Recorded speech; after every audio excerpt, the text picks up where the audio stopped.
Hello, my name is Patrick Carroll. I've been with Bellwether since the beginning. I am currently the secretary.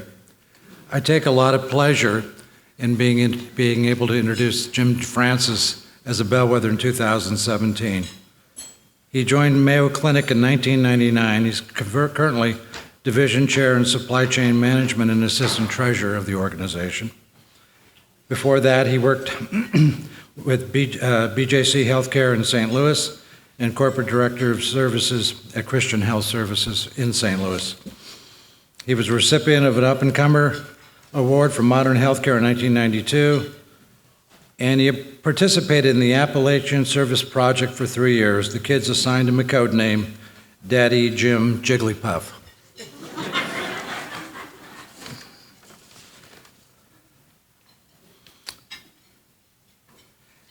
We asked him, what for one contribution would you like to be most remembered, Jim?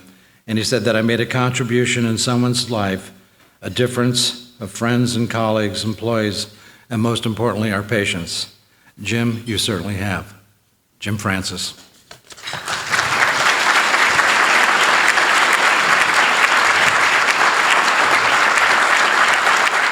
Thank you, Pat. Good evening, everyone. It's a pleasure to be here. I'd like to thank the Board of Directors of the Bellwether League for this recognition, and congratulations to all the other inductees. It's a distinct pleasure and honor to be part of the 10th anniversary class. When I shared with my wife the news of the honor, she burst out into tears. I thought, that's pretty sweet. She's really touched by this. And I found out that was not tears of joy or celebration. She was actually concerned that I was going to retire and be home full time.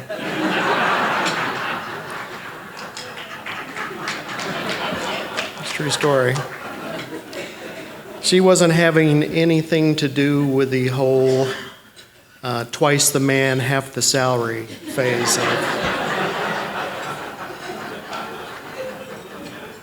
So once I explained I had no plan to retire anytime soon, she was of course excited by the honor, and personally I would tell you I think she was quite relieved. So to my first true love, Wendy, my wife of nearly 30 years, I love you. Thank you for your unwavering support, encouragement, and continuous belief in my abilities. So far, I've had the privilege of working in healthcare 33 years. And the majority of those years have been spent leading complex supply chain organizations. And the men and women I've worked with at every level, beginning at BJC Healthcare and now Mayo Clinic, along with many other fine supply chain executives across this country, my colleagues at Vizient, SMI, Captus, and the vast supplier community. When I look around the room, I know most of you. You're all an inspiration to me, and why I stand here before you tonight. I learned a long time ago that healthcare takes a community, and you are that community. And quite frankly, there's just simply too many people to thank. And over those last 3 decades, I've also been blessed with many mentors in my life that have provided great guidance and direction to me personally and professionally. And each of them has impacted me in different ways, and they are very much on my mind tonight. First, fresh out of graduate school, I had the privilege to work for Fred Brown. Fred was the former president and CEO of Christian Health Services, and later, the first president of BJC Healthcare. Fred was an exceptional boss, a teacher, a visionary, a leader in the industry, and whom today I consider a close personal friend. His approach to mentoring was quite simple, and it was this simple. You can attend anything I go to as the president and CEO. And so I did. Fred taught me much of what I know about the business of healthcare and leadership, and I've told him many times over the years, I owe him a debt of gratitude. Now, with Fred's encouragement, I applied to be the VP of Material Services for BJC Healthcare in 1993, and my career in what would later be called supply chain management. And despite my reluctance, it turned out to be a pretty good gig, Fred. Thank you for being here tonight. While at BJC, I became acquainted with Tom Hughes, an independent consultant at the time and now the executive director of SMI. I've had the pleasure to be friends with Tom and his better half, Joey, for many, many years.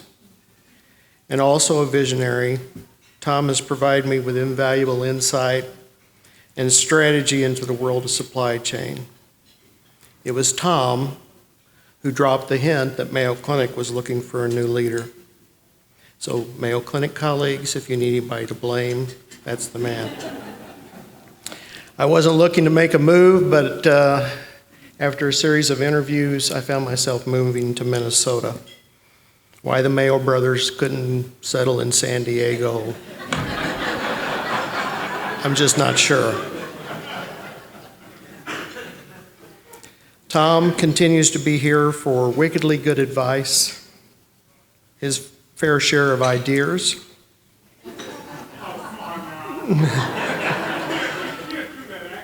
I know I can't.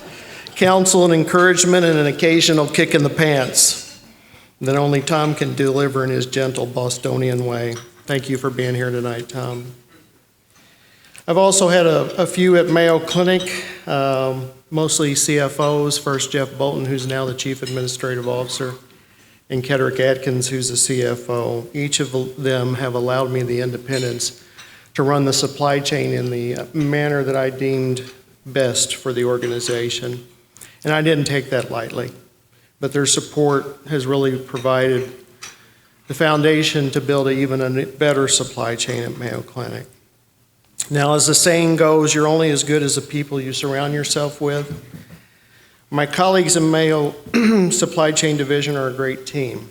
I have the pleasure to work with an incredibly intelligent, loyal, and dedicated group of individuals, and without their tremendous support and contributions, we would not be able to achieve all the things that we achieve.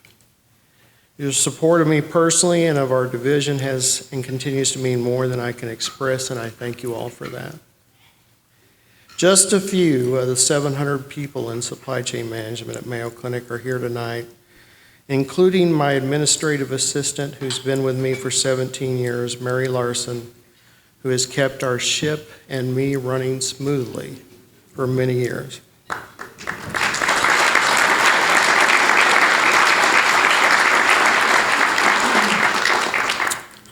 As I prepared my remarks for tonight, my wife said, you really need to focus on the future too.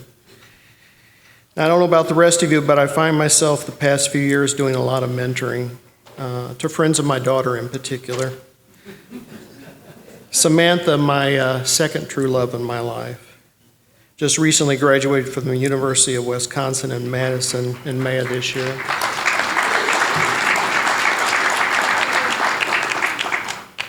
Now, unlike when I graduated college, several of her friends are majoring or have degrees in supply chain management. And one week during the summer, Samantha and her college girlfriend, who was majoring in supply chain management, visited Rochester, and I happened to have a supplier visitor meeting going on. Now, what were the odds of that? My wife and the girls stopped to say hi, and during the brief conversation, the girlfriend looked at my daughter and said, Samantha, you said your dad just bought stuff. And all of a sudden, the heavens opened, and I became relevant in my daughter's life for about the first time in 22 years.